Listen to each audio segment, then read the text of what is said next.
Cadence of Conflict, Asia, November 27, 2017. Korea has on display the essential cultural clash that causes and sustains conflict across the world. North Korea's leaders won't communicate. They think non-communication entitles them to get whatever they want.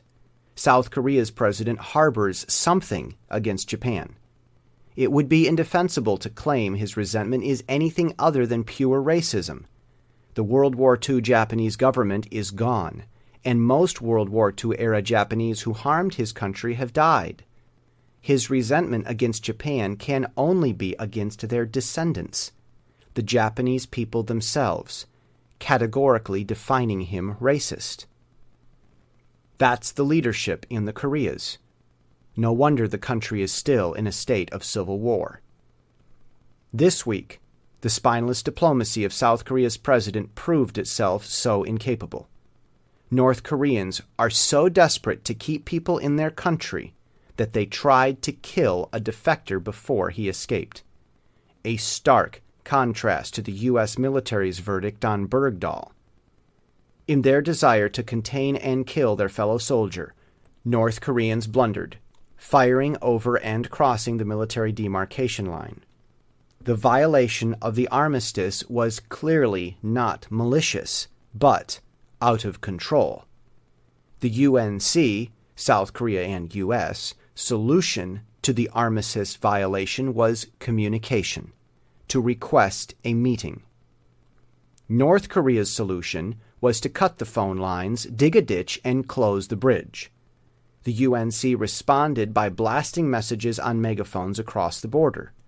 We don't see South Korea solving problems by digging ditches or closing bridges, nor do we see North Korea solving problems by communicating with a stack of megaphones. It's clear who is who wants to communicate, and who wants to be a hermit.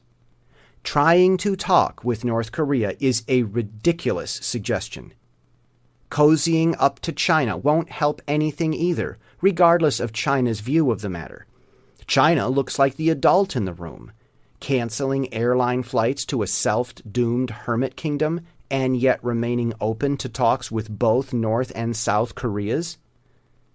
In times like these, flimsy leadership methods don't measure up to the great problems staring straight in the eye, no matter how much racism a flimsy leader uses to think himself wise.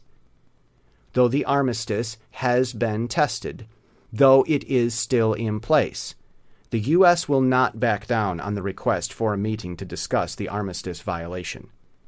If North Korea does not answer the call, the U.S. will have all kinds of excuses to badger and approach, and perhaps even invoke certain provisions of the armistice for such times that it is broken.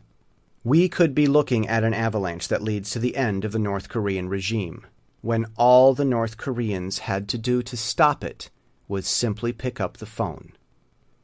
That describes almost every conflict at every level, from families to friends to companies to religions to governments, everywhere in the world. It's just easier to recognize our own problems when they seem unique to the Korean Peninsula. And that's the cadence of the conflict already seen in the Pacific. Happy Thanksgiving.